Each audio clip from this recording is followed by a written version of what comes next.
भाइयों तथा बहनों, हम लोग पिता ईश्वर को धन्यवाद दें इस समय के लिए जो प्रभु ने हमें प्रदान किया है, और प्रभु के वचन को सुनने के लिए अपने आप को तैयार करें, क्योंकि प्रभु का वचन हमारे लिए जीवन है और प्रभु का वचन ही हमारा मार्गदर्शन करता है। आज आप लोगों के साथ एक विशेष बात करना चाहता हूं, और इस बात का विषय है कि प्रभु हमारी हर ज़रूरत का प्रबंध करते हैं। प्रभु हमारी हर ज़रूरत का प्रबंध करते हैं। जब हम लोग प्रभु पर भरोसा रखते हैं, जब हम लोग प्रभु पर पूरा विश्वास रखते हैं, तो प्रभु हमारी ज़रूरतों का ख्याल करते हैं। और इसी वचन पर आज हम लोग मनन चिंतन करेंगे कि कैसे प्रभु हमारी ज़रूरतों का ख्याल रखते हैं। हम देखते हैं कैसे अब्राहम से प्रभु ने उसके पुत्र की बलि मांगी थी, और अब्राहम तैयार हो गया, और अब्राहम ने अपने बेटे को तैयार किया, लकड़ियाँ ले ली, छुरा लिया और जो रस्सी ली, सब कुछ लिया, लेकिन होम बलि का मेमना नहीं लिया। और तब बेटे ने पूछा कि पिताजी हमारे पास सब कुछ है, लेकिन होम बलि के लिए मेमना कहाँ से आएगा? और अब्राहम ने उत्तर दिया था कि गॉड प्रोवाइड्स, प्रभु स्वयं इसका प्रबंध करेगा। उत्पत्ति ग्रंथ में 22 अध्याय 8 वाक्य में हम पढ़ते हैं कि अब्राहम कहते कि ईश्वर होम के मेमने का प्रबंध कर देगा। इसी पर हमें विश्वास करना है कि प्रभु हमारी आवश्यकताओं के लिए सब कुछ प्रबंध करते हैं, और यही विश्वास हमें रखना है, और दूसरों के हृदय में, जीवन में भी इसी विश्वास को पैदा करना है कि हम सब कुछ प्रभु के चरणों में रखते हुए, प्रभु पर भरोसा रखते हुए प्रभु के प्रबंध का इंतजार करें। और जब हम लोग प्रभु के प्रबंध का इंतजार करते हैं तो प्रभु का प्रबंध बहुत ही अच्छा होता है। एक बार जयपुर से मुझे दिल्ली जाना था, और जयपुर स्टेशन पहुंचते पहुंचते लेट हो गया, और जो ट्रेन थी वो पहले चली गई, और मेरे सामने ही, आंखों के सामने ही जा रही थी, लेकिन मैं ट्रेन को पकड़ नहीं सका। और जो मेरे साथ ड्राइवर आए थे बोले, फादर अभी क्या करेंगे? तो मैंने कहा क्या करना है, अभी हम लोग बस स्टैंड जाएंगे और बस स्टैंड से बस लेकर जाएंगे। और मैंने मन ही मन प्रार्थना की कि हे प्रभु मेरे लिए प्रबंध करें। जब भी मैं घर से निकलता हूँ तो हमेशा यही प्रार्थना करता हूँ कि प्रभु मेरे लिए प्रबंध करें, और जो भी प्रबंध करें अच्छा से अच्छा प्रबंध करें, उत्तम प्रबंध करें। और तब मैं वहाँ पर खड़ा था, और एक कार वाला मुझे आकर पूछता है कि क्या दिल्ली जाएंगे? तो मैंने कहा कि ठीक है, दिल्ली का कितना किराया है? और उन्होंने मुझे बताया कि दिल्ली का 300 रुपये किराया है, और एसी भी है, और हम लोग तेज भी जा सकते हैं। और मैं जो था एक एसी बस का इंतज़ार कर रहा था जिसका किराया 900 रुपये है, और ईश्वर ने मेरे लिए इतना अच्छा प्रबंध किया कि मैं 300 रुपये में दिल्ली पहुंच गया, और गाड़ी के पहुंचने से 1 घंटा पहले मैं दिल्ली पहुंच गया। ऐसे हमारे प्रभु हैं, ऐसे हमारे परमेश्वर हैं, जिस पर हम जब भरोसा रखते हैं, विश्वास करते हैं, तो सब कुछ पूरा हो जाता है। मैं नहीं भूलता हूँ, जब मैं दिल्ली में एक पैरिश है खेड़ाखुर, और वहाँ पर मैंने माता मरियम की गरोटों को तैयार करवाया, और मेरे हाथ में केवल 40,000 रुपये थे, और मैंने सोचा कि कैसे ये काम पूरा होगा, लेकिन फिर भी प्रभु के चरणों में समर्पित करते हुए हमने उस काम को शुरू किया, और कम से कम 2,50,000 रुपये उस गरोटों पर लगे उस समय। और मेरी समझ में नहीं आया कि कैसे ये सारा प्रबंध हो गया, और कई लोगों ने इसमें कंट्रीब्यूट किया। और प्रभु के हाथों में जब हम लोग छोड़ देते हैं, अपने आप सब कुछ संभव हो जाता है, अपने आप सब कुछ हो जाता है। लेकिन हमें प्रभु पर भरोसा रखना है, प्रभु की शक्ति पर भरोसा रखना है, प्रभु के सामर्थ्य पर भरोसा रखना है, हमें प्रभु के प्रेम पर भरोसा रखना है। और हमें प्रभु की क्षमता पर भरोसा रखना है, विश्वास करना है। फिलिपियों के नाम पत्र 4 अध्याय 19 वाक्य में हम पढ़ते हैं, मेरा ईश्वर आप लोगों को ईसा मसीह द्वारा मेहमानवित कर उदारता पूर्वक आपकी सब आवश्यकताओं को पूरा करेगा। हालेलुया। तो संत पौलुस फिलिपियों को बोल रहे हैं कि चिंता नहीं करना है, मेरा ईश्वर आपकी आवश्यकताओं को पूरा करेगा। ये संत पौलुस का विश्वास है कि प्रभु जिस पर वो विश्वास करते हैं वह सबकी आवश्यकताओं को पूरा करेगा। और हमें क्या करना है? अपनी आवश्यकताओं को प्रभु के चरणों में रखना है कि मेरी ये आवश्यकता है, मेरी ये ज़रूरत है, मैं क्या करूं?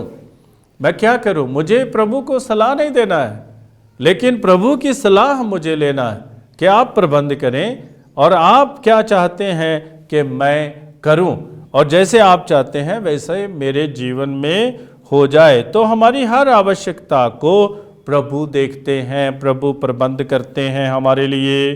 कुरिन्थियों के नाम दूसरा पत्र 9 अध्याय और 8 वाक्य में हम पढ़ते हैं, ईश्वर आप लोगों को प्रचुर मात्रा में हर प्रकार का वरदान देने में समर्थ है, जिससे आपको कभी किसी तरह की कोई कमी नहीं हो, बल्कि हर भले काम के लिए चंदा देने के लिए भी बहुत कुछ बच जाए। हालेलुया। तो प्रभु हमें अपार मात्रा में देते हैं, दूसरों की सेवा करने के लिए भी, दूसरों को दान देने के लिए भी और चंदा देने के लिए भी हमारे लिए बच जाता है जब हम लोग प्रभु के प्रबंध पर विश्वास करते हैं, जब हम लोग प्रभु के प्रबंध पर भरोसा रखते हैं। और संत पौलुस बहुत साफ हैं, बहुत सरल हैं ये अपने शब्दों में कि आप लोगों को कभी भी किसी प्रकार की भी कमी नहीं होगी जब आप प्रभु में विश्वास करते हैं, जब आप प्रभु पर भरोसा रखते हैं। हम लोग अय्यूब नबी के ग्रंथ में 38 अध्याय और 41 वाक्य में पढ़ते हैं, कौन कौओं के लिए चारे का प्रबंध करता है जब उसके भूखे बच्चे ईश्वर को पुकारते हैं। हालेलुया। यहाँ तक कि पशु पक्षियों के लिए भी प्रभु प्रबंध करते हैं, तो प्रभु इंसान के लिए प्रबंध क्यों नहीं करेंगे? जब वो पशु पक्षियों के लिए भी प्रबंध करते हैं, तो अय्यूब नबी पूछते हैं और कहते हैं, कौन कौओं के लिए चारे का प्रबंध करता है जब उसके भूखे बच्चे ईश्वर को पुकारते हैं। और जब जब हम लोग ईश्वर को पुकारते हैं, ईश्वर हमारे लिए हर बात का प्रबंध करता है। प्रिय भाइयों और बहनों, इस पर विश्वास करें, भरोसा रखें। बहुत बार हम अपनी शक्ति पर निर्भर रहते हैं, अपनी ताकत पर निर्भर रहते हैं। हम सोचते हैं हम कर सकते हैं, अकेले कर सकते हैं। नहीं, हम लोग अकेले नहीं कर सकते हैं। जो हमारी शारीरिक ताकत है, जो हमारी शारीरिक शक्ति है, ये सीमित है, लेकिन प्रभु की शक्ति, प्रभु का सामर्थ्य असीमित है। इसीलिए हमें प्रभु पर पूरा भरोसा रखना है। और संत लूकास के सुसमाचार में 12 अध्याय 24 वाक्य में हम पढ़ते हैं, कौओं को देखो, वे ना तो बोते हैं और ना लूनते हैं, उनके ना तो भंडार हैं ना बखार हैं, फिर भी ईश्वर उन्हें खिलाता है। तुम पक्षियों से कहीं बढ़कर हो। हालेलुया। मानव जो है पक्षियों से बहुत ज़्यादा बढ़कर है। तो जब हम लोग पक्षियों से कहीं बढ़कर हैं, तो यदि प्रभु पशु पक्षियों का भी ख्याल रखते हैं, तो प्रभु इंसान का ख्याल क्यों नहीं रखेगा? आप जानते हैं निनवे के लोगों को प्रभु ने क्यों बचाया? और निनवे के लोगों के पास जोना को भेजा गया, जोना नबी को भेजा गया, और उसे बताया गया कि जाकर प्रचार करो कि 40 दिनों के बाद निनवे नष्ट हो जाएगा। और जब योना नबी जाकर प्रचार करता है, तो सब कोई टाट ओढ़ता है, पश्चाताप करता है, प्रार्थना करता है, और प्रभु उनकी आवाज़ को सुनते हैं, दुहाई को सुनते हैं, प्रार्थना को सुनते हैं, और उनके पश्चाताप को देखते हैं, और प्रभु अपना निर्णय बदल देते हैं। प्रभु निनवे को नष्ट नहीं करते और इस पर गुस्सा आता है। योना नबी को गुस्सा आता है क्योंकि वह जानता था कि प्रभु करुणामय है, वह जानता था कि प्रभु प्रेमी है, वह जानता था कि प्रभु क्षमा करने वाला है, वह जानता था कि प्रभु को देर से क्रोध आता है और इसीलिए वो निनवे नहीं जाना चाहता था। और हम देखते हैं कैसे प्रभु एक लता को उगाते हैं और उस लता की छाया में योना नबी सोता है और बाद में प्रभु उस लता को कटवा देते हैं और उसके बाद फिर जो है योना नबी को क्रोध आता है और तब प्रभु कहते हैं कि इस लता को जिसने तूने पैदा नहीं किया, तूने नहीं लगाया, उसके लिए तुम परेशान हो, और मैं जिस लोगों को पैदा किया, जिनकी सृष्टि की, और इतने इंसान, इतने लोग निनवे नगर में रहते हैं और जानवर भी रहते हैं, तो मैं कैसे उनको नष्ट कर दूं। तो ये हमारे प्रभु हैं, ये हमारे प्रभु हैं जो सबको देखते हैं, सबकी भलाई के लिए देखते हैं, जो भी करते हैं अच्छाई के लिए करते हैं और जो भी करते हैं भलाई के लिए करते हैं। प्रभु ना केवल इंसानों लेकिन जानवरों को भी देखते हैं, हर एक की देखभाल करते हैं। तो प्रभु हमारे लिए अच्छा प्रबंध करते हैं, जो भी करते हैं अच्छा प्रबंध करते हैं। जब मैं छोटा था तो मैं सोचा करता था कि मैं एक वकील बनूंगा और फिर मन में आता था एक राजनीतिज्ञ बनूंगा, और लेकिन प्रभु ने जो है बहुत अच्छा प्रबंध किया कि मुझे एक पुरोहित के रूप में इस संसार में चुना है। और मैं सोचता हूं कि एक पुरोहित बनना सबसे उत्तम बात है, क्योंकि प्रभु हमारा प्रयोग लोगों के लिए करते हैं, लोगों की भलाई के लिए करते हैं और हमारे जीवन को और भी उज्जवल बनाते हैं, प्रकाशमय कर देते हैं, और दूसरे लोग जो है हमारी तरफ देखते हैं मुक्ति प्राप्त करने के लिए, प्रभु के वचन को सुनने के लिए और प्रभु की राहों पर चलने के लिए, पाप मुक्ति के लिए। और हम लोग प्रभु और लोगों के बीच एक मध्यस्थ बन जाते हैं। तो इससे बड़ा जो विचार हो ही नहीं सकता है कि कोई इस संसार में प्रभु के कार्य के लिए और लोगों की भलाई के लिए अपने जीवन को अर्पित कर दे। और प्रभु ने ये प्रबंध किया, प्रभु ने ये प्रबंध किया। मैंने तो बहुत चाहा कि मैं वापस चला जाऊं और फादर नहीं बनूंगा, लेकिन फिर भी प्रभु ने ये प्रबंध किया और मैं प्रभु को धन्यवाद देता हूं, क्योंकि उन्होंने एक उत्तम, एक सर्वोत्तम प्रबंध जो है उन्होंने मेरे लिए किया। संत मत्ती के सुसमाचार में 6 अध्याय 31 से 33 वाक्य में हम पढ़ते हैं, चिंता मत करो, क्या खाएं, क्या पिएं, क्या पहने, तुम्हारा स्वर्गीय पिता जानता है कि तुम्हें इन सभी चीज़ों की जरूरत है, और ईश्वर के राज्य और धार्मिकता की खोज में लगे रहो और ये सब चीज़ें तुम्हें यूं ही मिल जाएंगी। हालेलुया। तो क्या खाएं, क्या पिए, क्या पहने, बहुत से लोग रोज जो है उठकर यही सोचते हैं, और विशेषकर जो धनी लोग हैं जिनके पास बहुत है और उनके लिए पता नहीं चलता है कि क्या पहने, क्या खाएं, क्या पिए, और रोज यही इसी पर विचार करते रहते हैं। लेकिन जो एक आम व्यक्ति है, एक गरीब व्यक्ति है, निर्धन व्यक्ति है, उसको जो मिलता है वो अपने जीवन में ग्रहण कर लेता है। तो हम लोग ये देखिए कि हम प्रभु पर निर्भर रहें और प्रभु के प्रबंध पर निर्भर रहें। और क्या क्या बोला गया है हमें कि ईश्वर के राज्य और धार्मिकता की खोज में लगे रहो और ये सब चीज़ें तुम्हें यूं ही मिल जाएंगी। जब हम लोग धार्मिकता की खोज में लगते हैं, ईश्वर के राज की खोज में लगते हैं, तो यहाँ की चीज़ें हमें वैसे ही मिल जाती है, प्राप्त हो जाती है, और प्रभु उसका प्रबंध स्वयं करते हैं। संत मत्ती के सुसमाचार में 7 अध्याय 11 वाक्य में हम पढ़ते हैं, बुरे होने पर भी यदि तुम लोग अपने बच्चों को सहज ही अच्छी चीज़ें देते हो तो तुम्हारा स्वर्गीय पिता मांगने वालों को अच्छी चीज़ें क्यों नहीं देगा। हालेलुया। तो हम लोग, हमारे पास आते, बच्चे आते, पिताजी मुझे ये दीजिए, मुझे वो चाहिए, मम्मी के पास जाते, मम्मी मुझे आज ये चाहिए वो चाहिए।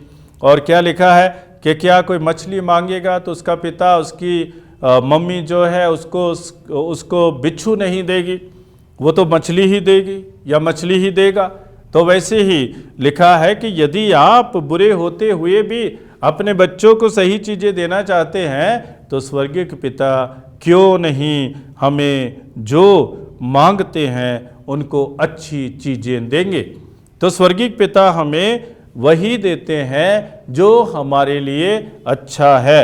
इसलिए हमें बोला गया, मांगो तुम्हें दिया जाएगा, खटखटाओ तुम्हारे लिए खोला जाएगा, और खोजो ढूंढो और तुम प्राप्त करोगे। स्तोत्र 84 में हम लोग पढ़ते हैं 12 वाक्य, ईश्वर हमारी रक्षा करता, हमें कृपा तथा गौरव प्रदान करता। ईश्वर हमारी रक्षा करता, हमें रक्षा तथा गौरव प्रदान करता, वह सन्मार्ग पर चलने वालों पर अपने वरदान बरसाता है। हालेलुया। जो प्रभु के मार्ग पर चलते हैं, प्रभु उन पर अपने वरदान बरसाता है।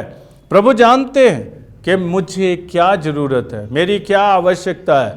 प्रभु जानते हैं कि मुझे मेरे जीवन में क्या चाहिए, और प्रभु जो है करते हैं, अच्छा ही करते हैं। तो हमें केवल उनके मार्ग पर चलना है, उनके वचन को पढ़ना है और उस पर पूर्ण भरोसा करना है। जब हम लोग प्रभु के वचन को पढ़ते हैं, प्रभु के मार्ग पर चलते हैं और प्रभु पर पूर्ण भरोसा रखते हैं, तो प्रभु हमारे जीवन में विभिन्न प्रकार के वरदानों को बरसाते हैं। तो इसलिए प्रभु पर भरोसा रखें। स्तोत्र 34 और 10 और 11 वाक्य में हम पढ़ते हैं, प्रभु भक्तों प्रभु पर श्रद्धा रखो, श्रद्धालु भक्तों को किसी बात की कमी नहीं। धनी लोग दरिद्र बनकर भूखे रहते हैं, प्रभु की खोज में लगे रहने वालों का घर भरा पूरा है। तो जो प्रभु की खोज में रहते हैं उनका घर भरा पूरा है, भरपूर है। और जो प्रभु की खोज में रहते हैं वो भूखे नहीं रहते, दरिद्र नहीं रहते, उनकी हर जरूरत पूरी हो जाती है और वे उस जरूरत की पूर्ति में खुश हैं, वह उस जरूरत की पूर्ति में खुश हैं। तो हमें यही बताया जा रहा है कि प्रभु पर श्रद्धा रखो, श्रद्धालु भक्तों को किसी बात की कमी नहीं। धनी लोग दरिद्र बनकर भूखे रहते हैं और प्रभु की खोज में लगे रहने वालों का घर भरा पूरा है। स्तोत्र 145 में हम पढ़ते हैं 14 और 16 वाक्य में, प्रभु निर्बल को संभालता और झुके हुए को सीधा करता है। सब तेरी ओर देखते और तुझसे ये आशा करते हैं कि तू समय पर उन्हें भोजन प्रदान करेगा, तो खुले हाथ देगा और हर प्राणी को तृप्त करता है। स्तोत्र 145 14 और 16 वाक्य में हम पढ़ते हैं, प्रभु निर्बल को संभालता और झुके हुए को सीधा करता है। सब तेरी ओर देखते और तुझसे ये आशा करते हैं कि तू समय पर उन्हें भोजन प्रदान करेगा, तो खुले हाथों देता और हर प्राणी को तृप्त करता है। हालेलुया। तो प्रभु निर्बल को संभालता है, निर्बल को, निर्धन को दुखी होने की आवश्यकता नहीं। प्रभु के हाथों में अपने आप को छोड़ दें और प्रभु पर भरोसा रखें, क्योंकि प्रभु सबको संभालते हैं और जो विनम्र हैं, जो झुके हुए हैं, उनको सीधा करते हैं। और प्रभु सबके लिए भोजन का इंतजाम करते हैं, प्रबंध करते हैं, और क्योंकि प्रभु खुले हाथ देते हैं और हर प्राणी को तृप्त करते हैं, इसलिए हमें प्रभु पर भरोसा रखना है, क्योंकि प्रभु ही हमें तृप्त करते हैं, प्रभु ही हमें भोजन प्रदान करते हैं और प्रभु ही खुले हाथ हमें देते हैं। प्रभु हर वरदान से हमें भरपूर करते जब हम लोग प्रभु के मार्ग पर चलते हैं, प्रभु के रास्ते पर चलते हैं। इब्रानियों के नाम पत्र 13 अध्याय 5 वाक्य में हम पढ़ते हैं, आप लोग धन का लालच ना करें, जो आपके पास है उससे संतुष्ट रहें, क्योंकि ईश्वर ने स्वयं कहा है, मैं तुमको नहीं छोड़ूंगा, मैं तुमको कभी नहीं बुलाऊंगा, कभी नहीं त्यागूंगा। हालेलुया। तो इब्रानियों के नाम पत्र में हम पढ़ते हैं, लालच ना करें। बहुत से लोग लोभ में पड़ गए, प्रलोभन में पड़ गए, लालच में पड़ गए और सोचते हैं कि हम अपनी जरूरतों को स्वयं पूरा कर सकते हैं। नहीं, हमें बताया जा रहा है कि आप लोग धन का लालच ना करें। जो आपके पास है उससे संतुष्ट रहें, खुशी उसी में ही है जो आपके पास है। जो दूर है, जो दूसरे के पास है, जो आपके पास नहीं है, वह आपको खुशी नहीं दे सकता है। लेकिन जो आपके पास है उसमें जब आप संतुष्ट रहते हैं तो तभी आपका हृदय भी खुश रहता है। और क्योंकि ईश्वर ने स्वयं कहा है, मैं तुमको नहीं छोड़ूंगा। प्रभु तो हमें बार बार कहते हैं, मैं तुम्हें कभी भी नहीं छोड़ूंगा। इसायास नबी के ग्रंथ में हम पढ़ते हैं, प्रभु कहते हैं कि भले ही दूध मुहे बच्चे को उसकी माँ बुला दे, लेकिन मैं तुम्हें कभी भी त्यागूंगा नहीं, कभी भी बुलाऊंगा नहीं, और मैं तुमको कभी भी नहीं त्यागूंगा। यह है हमारे ईश्वर का प्रेम, यह है हमारे ईश्वर की कृपा, यह है हमारे प्रभु ईश्वर की आशीष, और यह है हमारे प्रभु ईश्वर की महिमा, जिसमें हम लोग जीते हैं। और प्रभु हमें संभालते हैं, हमारी रक्षा करते हैं, और प्रभु कभी भी हमें अकेला नहीं छोड़ते हैं। फिलिपियों के नाम पत्र 4 अध्याय 6 वाक्य में हम पढ़ते हैं, किसी बात की चिंता ना करें, हर जरूरत में प्रार्थना करें, विनय तथा धन्यवाद के साथ ईश्वर के सामने अपने निवेदन प्रस्तुत करें। तो हम प्रभु के सामने अपनी प्रार्थनाएं रखें, निवेदन प्रस्तुत करें, घर से निकलें और कहें, हे प्रभु, हम तेरे हाथों में अपने आप को सौंप देते हैं। काम करते समय हम निरंतर प्रभु को धन्यवाद देते रहें, शुक्रिया अदा करते रहें कि प्रभु तेरा शुक्र है, प्रभु तेरा धन्यवाद, क्योंकि तूने हमारे लिए ये प्रबंध किया, हमारी रोजी रोटी का प्रबंध किया है। और जब हम लोग घर को लौटते हैं तो प्रभु को धन्यवाद दें कि हे प्रभु, तूने हमें अपने परिवार में, घर में सही सलामत लौटाया है, इसलिए हम तुझे धन्यवाद देते हैं। तो किसी भी बात की चिंता ना करें और प्रार्थना करते रहें, धन्यवाद देते रहें।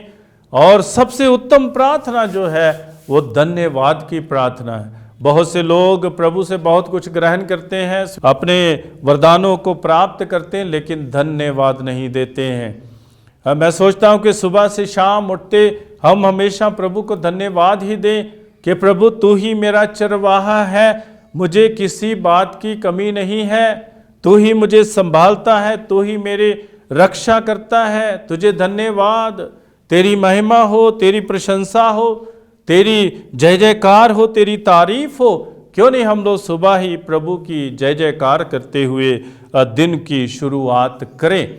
और जब हम लोग दिन की शुरुआत धन्यवाद देते हुए प्रभु को शुरू करते हैं तो तब हमारा दिन भी अच्छा होता है, और जिससे भी हम मिलते हैं वे भी हमारे साथ खुश रहते हैं, हम भी दूसरों के साथ खुश रहते हैं। तो इसलिए प्रार्थना करें ताकि प्रभु हर प्रकार का अच्छा प्रबंध हमारे लिए करे। स्तोत्र 23 और वाक्य 1 कहता है, प्रभु मेरा चरवाहा है, मुझे किसी बात की कमी नहीं। इसको हम बार बार दोहराएं। मैं भी इसको बार बार अपने जीवन में दोहराता हूँ। और मुझे अभी कई जगह जाना पड़ा, कुछ मीटिंग के लिए जाना पड़ा, और काफ़ी देर के बाद जहाज में बैठा, लेकिन फिर भी अपने आप को समर्पित किया कि हे प्रभु, तू मेरा चरवाहा है, मुझे किसी बात की कमी नहीं, मुझे कोई भय नहीं, मुझे कोई डर नहीं, मैं तेरे हाथों में अपने आप को समर्पित करता हूँ। जो तू जो चाहता है मेरे जीवन के साथ कर। और मैं देखता हूँ कि कैसे प्रभु आशीषों से हमें भरपूर करते हैं। रोमियो के नाम पत्र 8 अध्याय 31 और 32 वाक्य में हम पढ़ते हैं, यदि ईश्वर हमारे साथ है तो कौन हमारे विरुद्ध होगा।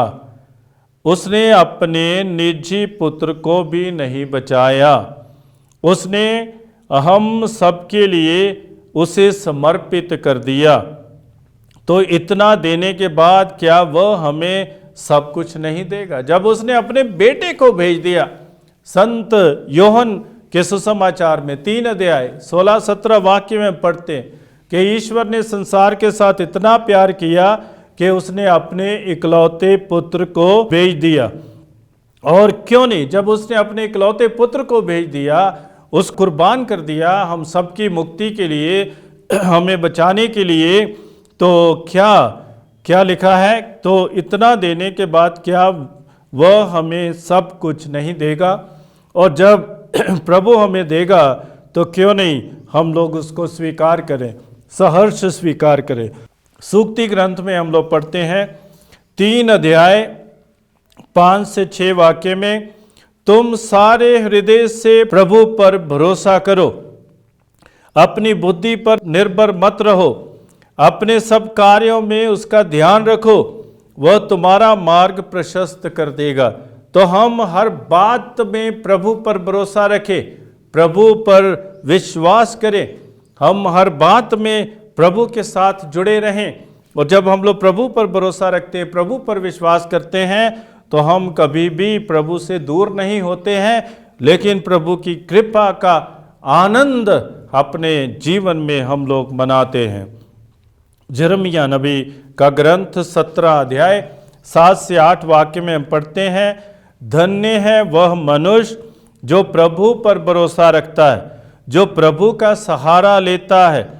वह जल स्रोत के किनारे लगाए हुए वृक्ष के सदृश है, और जिसकी जड़ें पानी के पास फैली हुई हैं।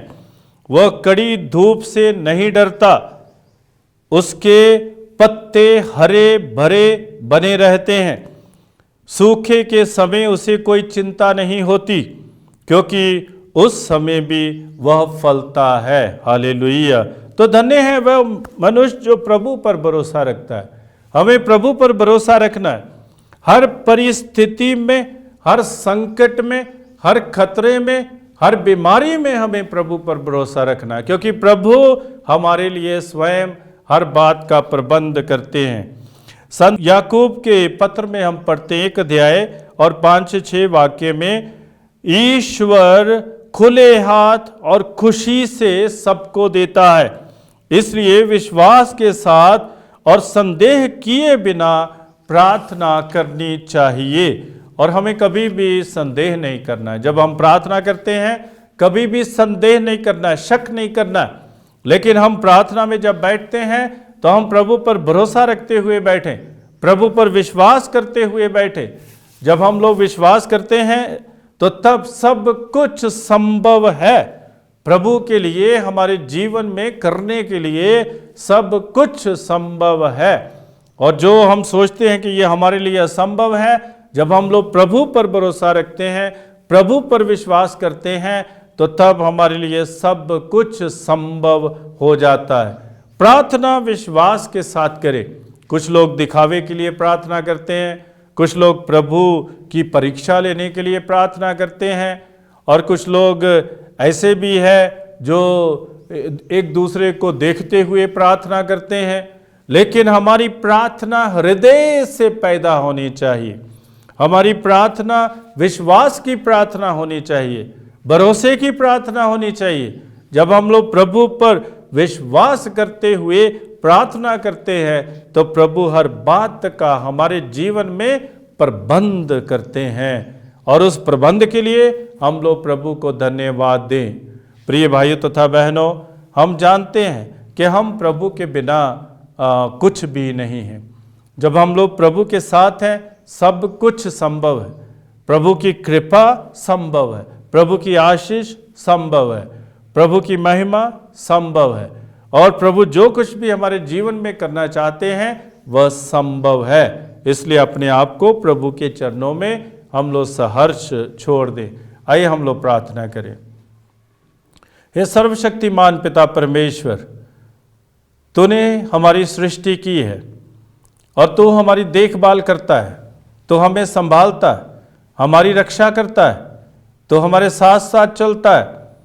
और हमारे लिए हर प्रबंध करता है। इसलिए हम तुझे धन्यवाद देते हैं। ये प्रभु हमारे जीवन में ऐसी लालसा पैदा कर कि हम कभी भी तुझसे दूर ना हो जाए, लेकिन हमेशा तेरे साथ साथ चलते रहे और अपने जीवन को धन्य बना सके। हम ये प्रार्थना करते हैं अपने प्रभु यीशु ख्रीस्त के द्वारा, आमीन।